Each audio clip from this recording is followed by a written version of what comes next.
Indonesia merupakan negara dengan biodiversitas tumbuhan terbesar kedua di dunia. Di dalam biodiversitas yang tinggi tersebut, tersimpan potensi tumbuhan berkhasiat obat yang belum tergali maksimal. Potensi tumbuhan tersebut sangat besar untuk menjamin kesehatan dan kesejahteraan masyarakat. Indonesia juga kaya dengan keanekaragaman suku dan budaya. Masing-masing suku mempunyai khasanah yang berbeda. Pada setiap suku, terdapat berbagai kekayaan kearifan lokal masyarakat, termasuk pemanfaatan tumbuhan untuk pengobatan tradisional. Riset khusus eksplorasi pengetahuan lokal etnomedicine dan tumbuhan obat berbasis komunitas di Indonesia atau riset tumbuhan obat dan jamu, RISTOJA, diadakan untuk menjawab kebutuhan informasi terkait data tumbuhan obat dan ramuan tradisional yang digunakan oleh setiap suku di Indonesia. RISTOJA 2015 dilaksanakan di 24 provinsi. Data yang dikumpulkan meliputi data demografi pengobat tradisional, jenis ramuan yang digunakan, jenis penyakit atau gejala yang diobati oleh pengobat tradisional, dan data tumbuhan obat. Kegiatan RISTOJA diawali dengan rapat persiapan, rapat koordinasi teknis, TOT, dan TC untuk tim peneliti. Kegiatan pengumpulan data diawali dengan peneliti melakukan persiapan. Tahapan persiapan yang dilakukan oleh peneliti antara lain melakukan pemeriksaan kelengkapan alat wawancara, kelengkapan peralatan untuk melakukan koleksi spesimen tumbuhan obat, dan DNA fingerprinting, serta peralatan dokumentasi.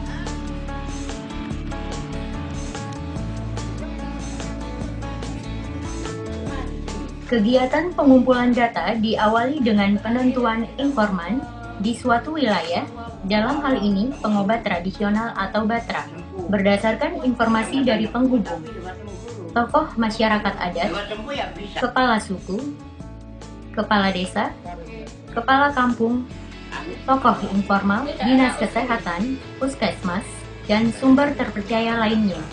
Informan atau batra ditentukan berdasarkan kriteria memiliki pengetahuan dan kemampuan pengobatan menggunakan tumbuhan obat, melakukan praktek pengobatan, merupakan penduduk asli dan dikenal masyarakat setempat. Asli termasuk orang yang sudah terenkulturasi dengan budaya setempat.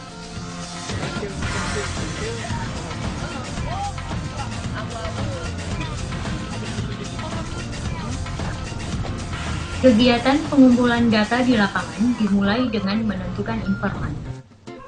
Informan dalam penelitian ini merupakan pengobat tradisional atau batra. Informan ditentukan dengan metode purposive sampling.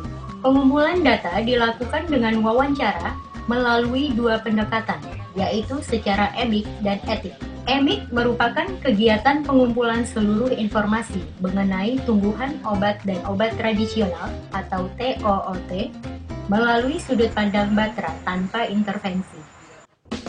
Etik diartikan dalam melakukan analisis didasarkan disiplin keilmuan antropologi, biologi, dan kesehatan.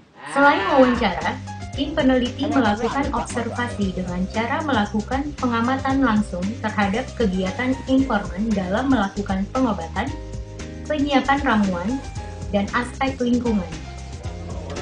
Kegiatan dokumentasi dilakukan terhadap kegiatan wawancara menggunakan perekaman suara atau audio dan foto digital, dan jika memungkinkan menggunakan dokumentasi video. Pendokumentasian tanaman obat menggunakan foto digital, paspor tumbuhan, dan herbarium. Semua hasil pengumpulan data harus dicatat dalam catatan harian atau verbatim. Rangkuman dari masing-masing catatan harian atau verbatim dituangkan dalam satu catatan lapangan, field notes. Dokumentasi memiliki arti penting dalam kegiatan penelitian dalam RISTOJA 2015. Dokumentasi berupa catatan rekaman suara, foto, dan video. Catatan RISTOJA 2015 terdiri dari 3 macam, yaitu verbatim, transkrip, serta field note.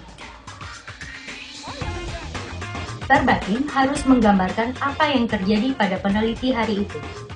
Apa yang sudah dilihat dan didengar verbatim dapat berbentuk diagram atau sketsa yang mungkin dapat memetakan hubungan atau ruang-ruang fisik. Verbatim harus dibuat selengkap mungkin. Kejadian dan hal-hal yang diungkap orang sambil lalu bisa berubah menjadi hal penting walaupun saat itu tidak terlihat ada hal yang serius. Keberhasilan pencatatan sangat banyak ditentukan oleh kemampuan peneliti itu sendiri. Transkrip merupakan hasil pemindahan dokumen audio ke dalam bentuk tulisan pada Ristoja 2015. Hasil wawancara menggunakan alat perekam suara wajib dialihkan pada bentuk tertulis pada buku transkrip. Pertanyaan-pertanyaan yang diajukan oleh peneliti dan jawaban yang dikemukakan oleh informan ditulis apa adanya. Tapi jika menggunakan bahasa lokal, peneliti dibolehkan mengalih bahasa ke dalam bahasa Indonesia, kecuali untuk konsep lokal tertentu yang harus tetap ditulis namun diuraikan dalam kurung. Field note merupakan hasil pemindahan catatan verbatim dari setiap anggota tim ke dalam bentuk yang lebih terstruktur atau tematik, termasuk hasil interpretasi. Field note dibuat oleh salah satu anggota tim peneliti dan sangat bernilai dalam mengolah suatu hasil penelitian. Sehingga dalam satu tim peneliti, 5 anggota, hanya ada satu field note. Semua informasi yang dibutuhkan dalam pengisian kuesioner harus terungkap dalam field note. Tema dalam Field Note Ristoja 2015 dikelompokkan menjadi 5 bagian sesuai dengan blok-blok yang ada pada kuesioner. Tema tersebut meliputi pengenalan tempat, keterangan pengumpul data, karakteristik informan, pengobatan, ramuan pengobatan. Agar hasil penelitian tetap terjaga mutunya, maka tim harus segera melakukan pengalihan data dari catatan harian atau verbatim ke catatan lapangan atau field note dan kuesioner. Melakukan konfirmasi kembali pada informan jika terdapat keterangan yang tidak jelas. Apabila ada kesalahan dalam pengumpulan data, pengisian catatan harian, dan catatan lapangan dan pengisian kuesioner, maka tim segera menghubungi koordinator teknis atau Cortex. Kuesioner yang sudah selesai diisi, diperiksa dan ditandatangani oleh Cortex.